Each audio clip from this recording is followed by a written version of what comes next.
माँ बहुत बीमार हो गई थी। उनका आईसीयू में भर्ती होना हम सबके पैरों तलों से ज़मीन खिसका गया। वे करीब हफ्ते भर हॉस्पिटल में रहीं। इतने समय में ही बड़ी और छोटी भाभी के बीच तनातनी पैदा हो गई। छोटी भाभी प्रिया की सुमित भैया से करीब 7 महीने पहले ही शादी हुई थी। वे ऑफिस जाती हैं। माँ हॉस्पिटल में भर्ती हुई तो उन्होंने छुट्टी ले ली। 2 दिनों बाद माँ को डॉक्टर ने खतरे से बाहर घोषित किया तो प्रिया भाभी अगले दिन से ऑफिस जाने लगी।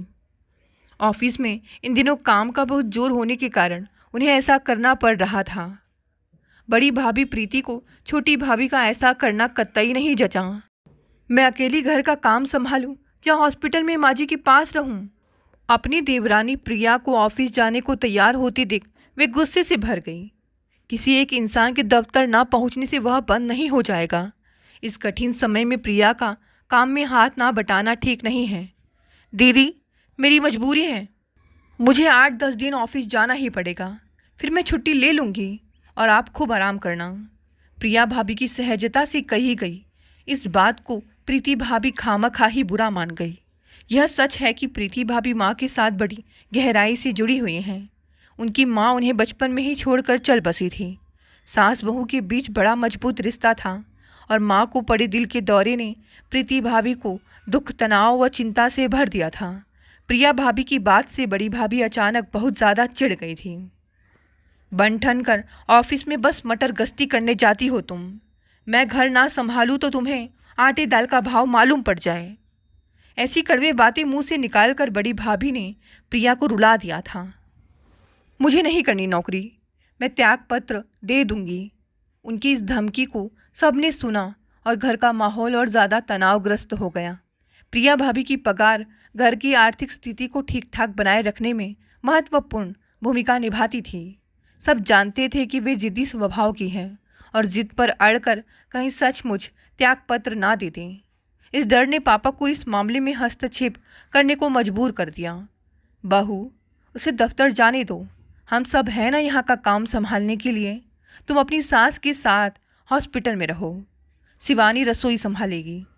पापा ने प्रीति भाभी को गंभीर लहजे में समझाया और उनकी आंखों का इशारा समझ में रसोई में घुस गई। राजीव भैया ने प्रीति भाभी को जोर से डांटा। इस परेशानी में तुम क्या रोना धोना लेकर बैठ गई हो? जरूरी ना होता तो प्रिया कभी ऑफिस जाने को तैयार ना होती। जाओ, उसे मनाकर ऑफिस भेजो। राजीव भैया की सख्त लहजे ने भाभी की आंखों में आंसू ला दिए। उन्होंने नाराजगी भरी खामोशी अख्तियार कर ली। विशेषकर प्रिया भाभी से उनकी बोलचाल न के बराबर रह गई थी। हॉस्पिटल से घर लौटी माँ को अपनी दोनों बहुओं के बीच चल रहे मनमुटाव का पता पहले दिन ही चल गया। उन्होंने दोनों बहुओं को अलग अलग और एक साथ बिठाकर समझाया, पर स्थिति में खास सुधार नहीं हुआ। दोनों भाभियाँ आपस में खिंची खिंची सी रहती। उनके ऐसे व्यवहार के चलते घर का माहौल तनावग्रस्त बना रहने लगा। बड़े भैया से प्रीति भाभी को डांट पड़ती। तुम बड़ी हो इसलिए तुम्हें ज़्यादा जिम्मेदारी से काम लेना चाहिए। बच्चों की तरह मुंह फुलाकर घूमना तुम्हें शोभा नहीं देता है। छोटे भैया सुमित भी प्रिया भाभी के साथ सख्ती से पेश आते हैं। तुम्हारे गलत व्यवहार के कारण माँ को दुख पहुँच रहा है प्रिया। डॉक्टर ने कहा है कि टेंशन उनके लिए घातक साबित हो सकता है। अगर उन्हें दूसरा अटैक पड़ गया तो मैं तुम्हें कभी माफ़ नहीं करूँगा। ऐसी कठोर बातें कहकर सुमित भैया प्रिया भाभी को रुला डालते। पापा का काम सबको समझाना था। कभी कभी वे बेचारे बड़े उदास नजर आते।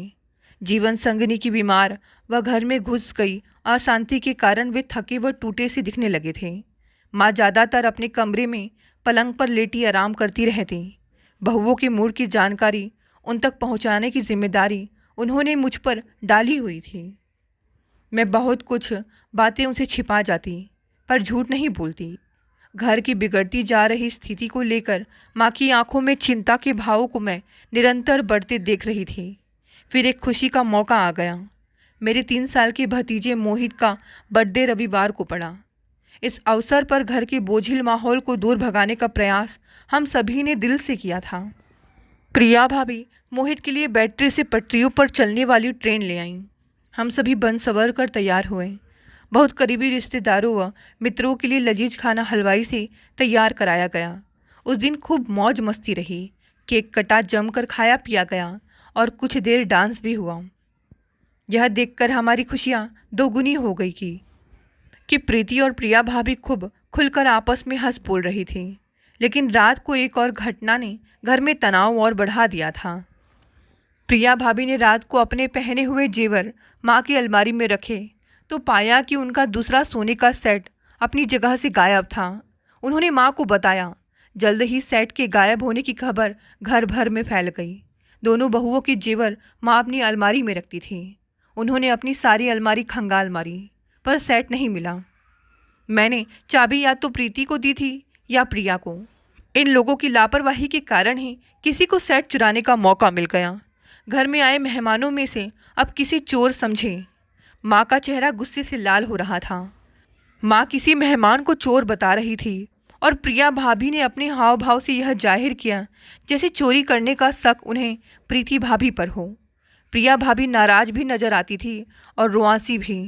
किसी की भी समझ में नहीं आ रहा था कि उनसे इस मामले में क्या कहे। सेट अपने आप तो गायब हुआ नहीं था, किसी ने तो उसे चुराया था। और शक की सुई सबसे ज़्यादा बड़ी भाभी की तरफ घूम जाती क्योंकि माँ ने अलमारी की चाबी उन्हें दिन में कई बार दी थी। हम सभी ड्राइंग रूम में बैठे थे, तभी प्रीति भाभी ने गंभीर लहजे में छोटी भाभी से कहा, प्रिया, मैंने तुम्हारे सेट को छुआ भी नहीं है। मेरा विश्वास करो, मैं चोर नहीं हूँ। मैं आपको चोर नहीं कह रही हूँ। प्रिया भाभी ने जिस ढंग से यह बात कही उसमें गुस्से व बड़ी भाभी को अपमानित करने वाले भाव मौजूद थे। तुम मुंह से कुछ भी ना कहो पर मन ही मन तुम मुझे चोर समझ रही हो। मेरा सेट चोरी हो गया है, इसलिए कोई तो चोर है ही। प्रीति, तुम अपने बेटे के सिर पर हाथ रखकर कह दो कि तुम चोर नहीं हो। तनावग्रस्त बड़े भैया ने अपनी पत्नी को सलाह दी। मुझे बेटे की कसम खाने की ज़रूरत नहीं है, मैं झूठ नहीं बोल रही हूँ। अब मेरे कहे का कोई विश्वास करे या ना करे यह उसके ऊपर है। ऐसा कहकर जब बड़ी भाभी अपने कमरे की तरफ जाने को मुड़ी तब उनकी आंखों में आंसू झिलमिला रहे थे। मोहित के बर्थडे की खुशियाँ फिर से तनाव व चिंता में बदल गई। छोटी भाभी का मूड आगामी दिनों में उखड़ा ही रहा। इस मामले में बड़ी भाभी कहीं ज़्यादा समझदारी दिखा रही थी।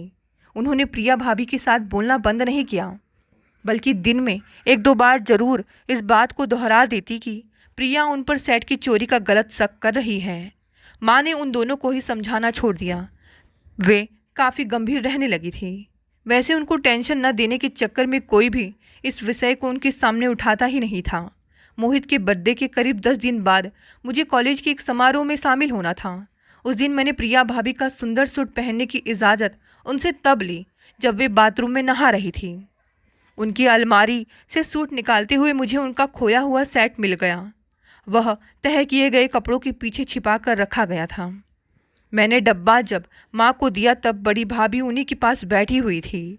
जब मैंने सेट मिलने की जगह उन दोनों को बताई तो माँ आश्चर्य से और प्रीति भाभी गुस्से से भरती चली गई। मम्मी, आपने प्रिया की चालाकी और मक्कारी देख ली। प्रीति भाभी का चेहरा गुस्से से लाल हो उठा। मुझे चोर कहलवा कर सबके सामने अपमानित करवा दिया और डब्बा खुद अपनी अलमारी में छिपा कर रखा था। उसे इस गंदी हरकत की सज़ा जरूर मिलनी चाहिए। तुम अपने गुस्से को काबू में रखो प्रीति, उसे नहा कर आने दो, फिर मैं उससे पूछताछ करती हूँ। माँ ने यूँ कई बार भाभी को समझाया पर वे छोटी भाभी का नाम लेकर लगातार कुछ ना कुछ बोलती ही रही। कुछ देर बाद छोटी भाभी सबके सामने पेश हुई तो मैंने सेट उनकी अलमारी के कपड़ों के पीछे से मिलने की बात दोहरा दी। सारी बात सुनकर वे जबरदस्त तनाव की शिकार बन गई। फिर बड़ी भाभी को गुस्से से घूरते हुए उन्होंने माँ से कहा, मम्मी, चालाक और मकार मैं नहीं, ये हैं। मुझे आप सबकी नज़रों से गिराने के लिए इन्होंने बड़ी चालाकी से काम लिया है। मेरी अलमारी में सेट मैंने नहीं बल्कि इन्होंने ही छिपा कर रखा है। ये मुझे इस घर से निकालने पर तुली हुई हैं। प्रीति भाभी ने प्रिया भाभी के इस आरोप का जबरदस्त विरोध किया। दोनों के बीच हमारे रोकते रोकते भी कई कड़वे तीखे शब्दों का आदान प्रदान हो ही गया। खामोश! अचानक माँ ने दोनों को ऊंची आवाज़ में डपटा तो दोनों सकपकाई सी चुप हो गई। मैं तुम दोनों से एक एक सवाल पूछती हूँ। माँ ने गंभीर लहजे में बोलना आरंभ किया। प्रिया, तुम्हारा सेट मेरी अलमारी से चोरी हुआ था तो तुमने किस सबूत के आधार पर प्रीति को चोर माना था? प्रिया भाभी ने उत्तेजित लहजे में जवाब दिया, मम्मी, आपने चाबी मुझे या तो इन्हें ही दी थी।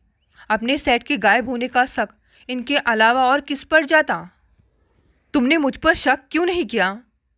आप पर चोरी करने का शक पैदा होने का सवाल ही नहीं उठता मम्मी। आप आदरणीय हैं, सब कुछ आपका ही तो है। अपनी हिफाजत में रखी चीज़ कोई भला खुद क्यों चुराएगा? छोटी भाभी माँ के सवाल का जवाब देते देते जबरदस्त उलझन की शिकार बन गई थीं। अब माँ प्रीति भाभी की तरफ घूमी और उनसे पूछा, बड़ी बहू, शिवानी को सेट प्रिया की अलमारी से मिला। तुमने सबसे पहले प्रिया को ही चालाकी व मक्कारी करने का दोषी किस आधार पर कहा? मम्मी, मैं जानती हूँ कि सेट मैंने नहीं चुराया था। आपकी अलमारी से सेट कोई बाहर वाला चुराता तो वह प्रिया की अलमारी से ना बरामद होता। सेट को प्रिया की अलमारी में उसके सिवा और कौन छिपा कर रखेगा? किसी अच्छे जासूस की तरह प्रीति भाभी ने रहस्य खोलने का प्रयास किया। अगर सेट पहले मैंने ही अपनी अलमारी से गायब किया होता तो क्या उसे प्रिया की अलमारी में नहीं रख सकती? आपने ना चोरी की है, ना सेट प्रिया की अलमारी में रखा है। आप इसे बचाने के लिए ऐसा कह रही हैं। बिल्कुल यही बात मैं भी कहती हूँ, प्रिया भाभी ने ऊंची आवाज़ में कहा। मम्मी, आप समझ रही हैं कि सारी चालाकी बड़ी भाभी की है और सिर्फ इन्हें बचाने को। You shut up. दोनों भाभियाँ एक दूसरे को फाड़ खाने वाले अंदाज में घूर रही थी। माँ उन दोनों को कुछ पलों तक देखती रही, फिर उन्होंने एक गहरी सांस इस अंदाज में ली मानो बहुत दुखी हो।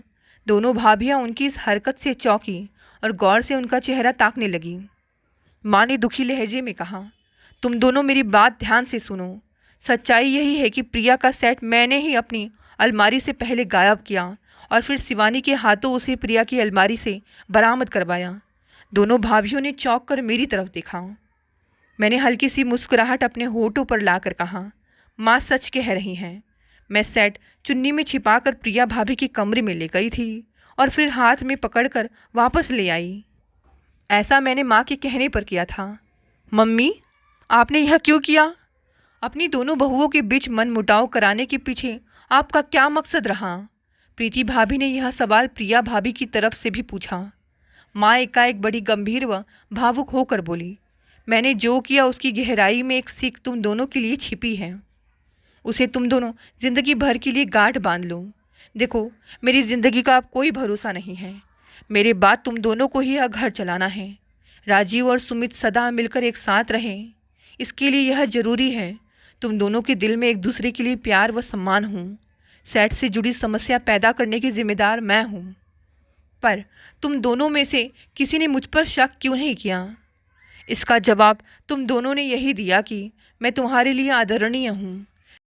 मेरी छवि ऐसी अच्छी है कि मुझे चोर मानने का ख्याल तुम दोनों के दिल में नहीं आया।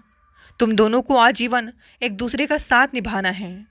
अभी तुम दोनों के दिलों में एक दूसरे पर विश्वास करने की नींव कमज़ोर है, तभी बिना सुबुत तुम दोनों एक दूसरे को चोर, चालाक व मक्कार मान लिया। आज मैं अपनी दिली इच्छा तुम दोनों को बताती हूँ। एक दूसरे पर उतना ही मजबूत विश्वास रखो जितना तुम दोनों मुझ पर रखती हो। कैसी भी परिस्थितियाँ, घटनाएं या लोगों की बातें कभी इस विषय को ना डगमगा पाए, ऐसा वचन तुम दोनों से पाकर ही मैं चैन से मर सकूंगी। मम्मी, ऐसी बात मुँह से मत निकालिए। माँ की आंखों से बहते आंसुओं को पूछने के बाद प्रीति भाभी उनकी छाती से लग गई। आपकी इस सिक को मैं हमेशा याद रखूंगी। हमें माफ़ कर दीजिए। प्रिया भाभी भी आंसू बहाती माँ की बाहों में समा गई। माँ आज बेहद खुश हैं क्योंकि मेरी दोनों भाभियाँ बेहद समझदार जो हो गई हैं। अपनी छोटी बहन नीतू को बुलावा भेजा था गीता ने। चली आओ मेरे ससुराल नीतू, बहुत ज़रूरी काम है तुमसे। नीतू परेशान। गीता दी अपने ससुराल में अच्छी तरह ही रह रही हैं। अभी हाल में कुछ बेहद दुखदायी घटनाएं जरूर घटी गई उनके यहाँ, लेकिन नीतू अपनी दी को जानती हैं। कैसी भी स्थिति आए, दी के हाथों में विधाता ने अमोघ अस्त्र सौंप रखे हैं। वे न केवल निपट लेगी बल्कि जीतेंगी भी वे ही। उनके रहते किसी को कोई तकलीफ नहीं हो सकती, नीतू खूब जानती है। फिर ऐसी कौन सी समस्या आन पड़ी कि नीतू को यूं खड़ी पैर बुलवा रही है। अपनी गृहस्थी में वैसे भी नीतू को कोई झंझट नहीं है। अनुपम सुंदरता और शालीन व्यवहार के कारण उसके ब्याह में कोई रुकावट नहीं आ पाई थी। हीरो जैसा गबरू दुल्हा उसे मिला है। बिना दहेज के भी सास ससुर उसे ब्याह ले गए। आज भी उसकी बलैया लेते सांस अघाती नहीं। बस एक ही कमी है जीवन में, वह भी कभी न कभी पूरी हो ही जाएगी। गीता दी की किस्मत का तारा ऐसा बुलंद कहाँ। बचपन में ही चेचक ने चेहरे की सुंदरता नोच फेंकी थी, ऊपर से ठिगना कद और गहरा सांवला रंग। ऐसे में माँ बाप के घर गरीबी का स्थायी डेरा हो तो मनचाहा वर पाने की सपने में भी आने में हिचकते हैं। पर कुछ घट गया अचानक गीता दी के साथ। विकास सिंह की पत्नी का पैर कुएं की जगत में ऐसा फिसला कि उसकी लाश ही बाहर आ सकी। कोई कुछ न कर पाया। विकास का चहकता हुआ घर आंगन सूना हो गया। कोई कुछ कर न पाया। एक बेटी और एक बेटा माँ खोकर एकदम गुमसुम हो गए। माँ के बिना घर उजड़ गया। एक एक दिन पहाड़ सा भारी हो गया। परेशान विकास सलाहों और उपदेशों की बौछारों से बौखलाने लगा। विकास, माना कि बहुत बड़ा दुख आन पड़ा है, मगर भैया आगे की भी तो सोचनी है। ऐसे तो जिंदगी कटेगी नहीं। अरे भाई, बच्चे तो जैसे तैसे बड़े हो जाएंगे, तुम्हारा सहारा कौन बनेगा? बुढ़ापे में कौन एक लोटा पानी देगा तुम्हें? सारी उम्र तुम्हारे सामने पड़ी है। विकास माथा पकड़कर बैठ जाता। ये सारी बातें क्या वो खुद नहीं जानता? लेकिन अब 37 पार की उम्र में उसके लिए कहाँ बैठी है लड़की। भाग्य का अपना ही गुणा भाग चल रहा था। तभी तो गीता के अम्मा बाबू सपनों के कांटों में से सुख की छोटी छोटी कलियां ढूंढने बीनने में लग गए थे। चुपते तो थे कांटे, लेकिन सावधानी से वे उन्हें हटाते जा रहे थे।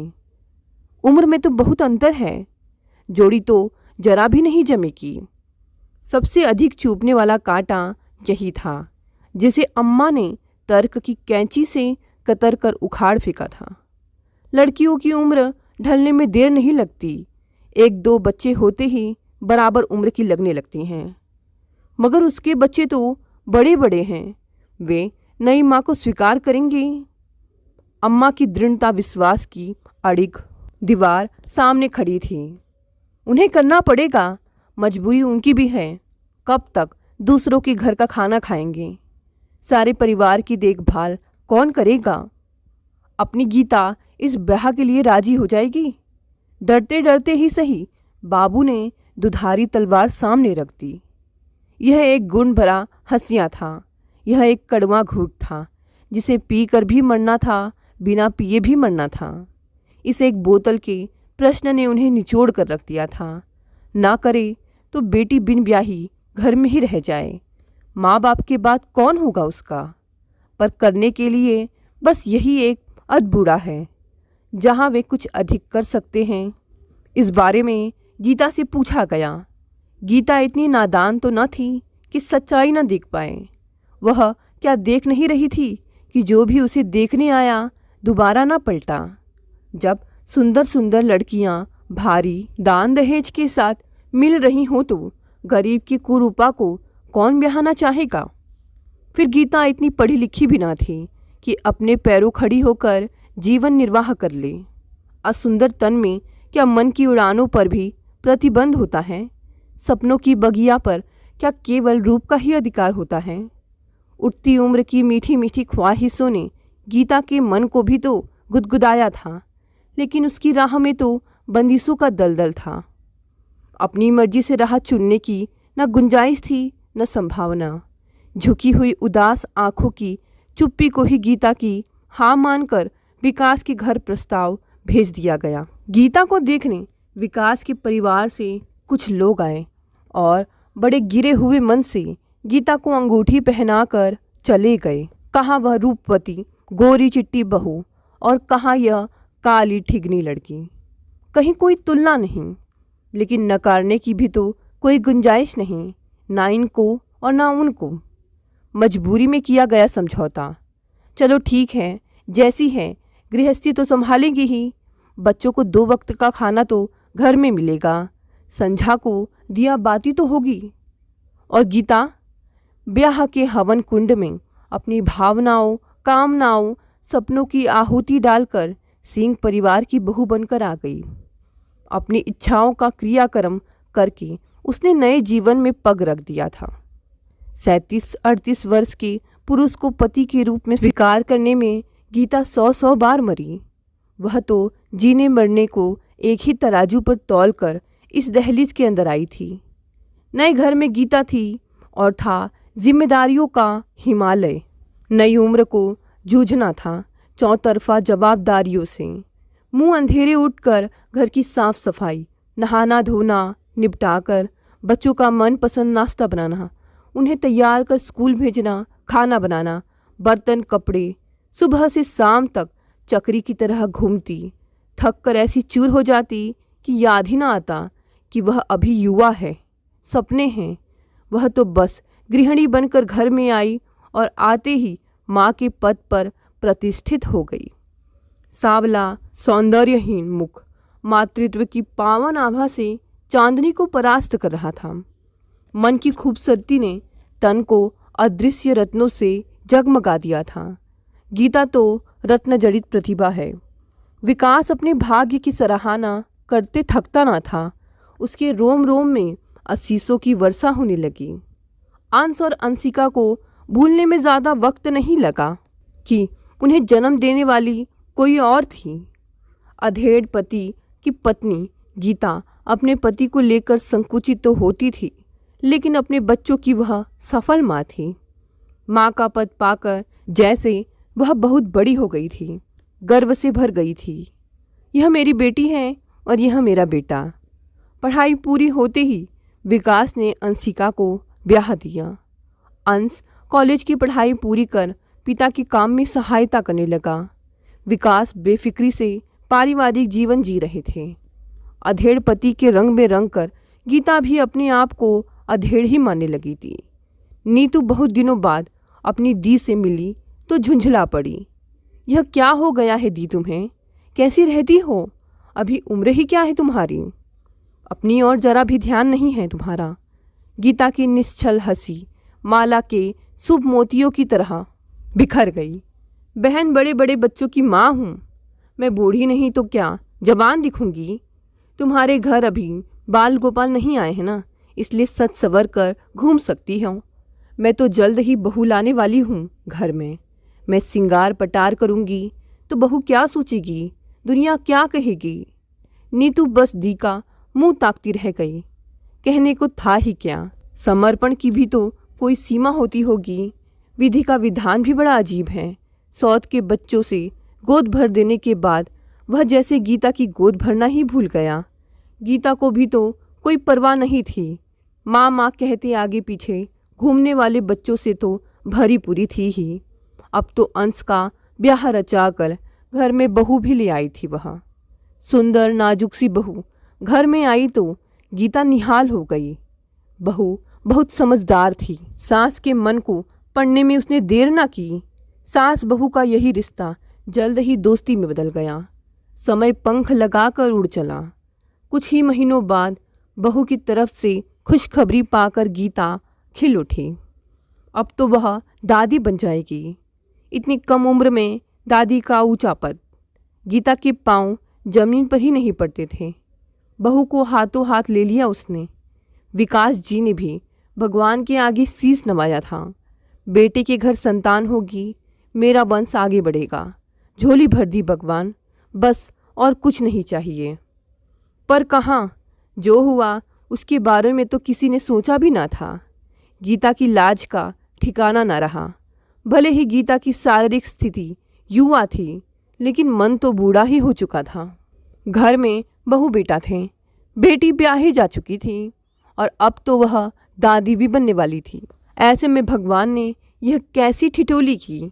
इतने वर्षों बाद गीता की झोली में खुशखबरी डालकर विधाता शायद मुस्कुराया। गीता हैरान परेशान, लोग क्या कहेंगे? बड़े बड़े बच्चों की माँ और अब अपनी संतान खिलाएगी। विकास जी सकुचाए से, लेकिन घर के सभी सदस्य खुश थे। सबसे ज़्यादा खुश तो अंश था। छोटी माँ, अब मैं भी 1 से 2 हो जाऊंगा। सबके भाई हैं, मेरा ही कोई भाई नहीं था। जरूर छोटी माँ मेरे लिए भाई ही लाएगी। गीता की लाज की बाढ़ उतरने लगी और वह भी सबकी खुशियों में शामिल होकर मातृत्व के मधुर अनुभव को घुट घुट पीने लगी। समय आने पर बहू ने पुत्र को जन्म दिया। घर में खुशियों की बहार आ गई। विकास और गीता निहाल हो गए। कुछ समय बाद गीता भी माँ बनी। पहली बार अपनी संतान गोद में आई तो परिपूर्णता का अनूठा एहसास से सरोबार हो गई वह। मातृत्व की इस गरिमा को तो पहली ही बार जाना था। अंश हंस रहा था। यह क्या छोटी माँ, मैंने भाई मांगा था, आपने बहन दे दी। बहन तो पहले से थी ना, लेकिन यह तो सबसे सुंदर है। देखो ना कितनी प्यारी लग रही है। इसका नाम मैं वंशिका रखूँगा। प्यारी सी गुड़िया घर में खुशियों की गंगा ले आई थी। विकास कभी पोते को दुलराते तो कभी परी जैसी बेटी को। गीता दोनों बच्चों को सम्मान प्यार दे रही थी। छोटी माँ, ठंड शुरू हो रही है। हम दोनों बच्चों के लिए ऊनी कपड़े लेने बाजार जा रहे हैं। वीर को हम ले जाएं अपने साथ? नहीं अंश, वीर को मेरे पास छोड़ जाओ। उसे ठंड में बाहर मत ले जाओ। नाजुक बच्चा है, कहीं बीमार ना हो जाए। बहू की गोद से नन्हे मुन्ने छुई मुई से वीर को ले लिया गीता ने। कैसा पल था वह। किसने गीता से कहलवाया था, मैं संभाल लूँगी, तुम लोग जाओ, मगर जल्दी आ जाना, जल्दी आ जाना। कहाँ से, कैसे, किस हाल में? सुना जरूर था कि पहाड़ टूटा, बिजली गिरी, लेकिन आज पहली बार जाना कि आसमान कैसे फटता है, कलेजा कैसे टुकड़े टुकड़े होता है। जवान बेटा बहू के मृत शरीर को देखते ही विकास मूर्छित हो गए। और गीता, वह बेहोश हो जाए तो क्या होगा? उसे तो हर हाल में अपने आप को सचेत रखना है। वह होश खो देगी तो 2 शिशुओं को कौन संभालेगा? बदहवास पति को कौन देखे? कलपती हुई बेटी को बाहों में समेटने वाला भी तो कोई हो। मैं संभाल लूँगी, तुम लोग जाओ। क्यों निकले ये शब्द मुँह से? तूफान आकर सब कुछ ध्वस्त कर चला गया। क्या मलबा समेटना था? मलबे से घर ढूंढकर फिर खड़ा करना था। बेटी अपने घर की, पति बेहाल, 2 नन्हे बच्चे घर में। वीर बेहद कमज़ोर नाजुक। विकास उसे देखकर कातुर हो उठे। बिना माँ के कैसे जिएगा? ऊपर का दूध तो यह पचा ही नहीं पा रहा है, हर बाल उलट देता है। ना, नहीं बच पाएगा भागा। विवश आंखें करुणा से भीग जाती। गीता क्या करे, क्या कहे? अपनी बेटी को हाथ में उठाती तो बिना माँ बाप के मासूम वीर को देखकर कलेजा महसूस उठता। वीर को गोद में लेती तो वंशिका भूख से बिलख कर रोती। विकास सजल आंखों से इकलौते बेटे की इकलौती निशानी को देखते रहते। अगर यह न बचा तो मेरे अंश की निशानी ही मिट जाएगी। कैसे बचा ले उसे? गीता भी क्या करे? मन की उजड़ती बगिया में किसी कोने में एक बीज उग गया और चाहते ना चाहते हुए भी आकार लेने लगा। जड़ें गहराने लगी। वंशिका कलेजे का टुकड़ा, आंखों का उजाला, जीने का सहारा क्या नहीं थी गीता के लिए? उसे निहारते आंखें नहीं थकती थीं। बहन नीतू को तुरंत आने के लिए बुलावा भेज दिया गीता ने। जैसी हो तुरंत उठकर चली आओ, बहुत ज़रूरी काम है, देर मत करना। नीतू पति के साथ आ पहुंची। अपनी दी और नन्हे वीर को देखकर उसका कलेजा मुंह को आ गया। ईश्वर ने यह क्या कर डाला दी? इतना छोटा बच्चा बेचारा बिना माँ का हो गया। गीता नीतू को देखकर जैसे जी उठी। हल्की सी मुस्कान के साथ ठहरे हुए स्वर में बोली, ना नीतू, वीर बिना माँ का नहीं हुआ। इसकी नहीं, वंशिका की माँ आज मर गई। यह बिन माँ की हो गई। नीतू स्तब्ध। यह कैसी बात? दी क्या कह रही हो? शोक के आघात से क्या इनका दिमाग? वीर की माँ तो जीवित है, मैं हूँ ना।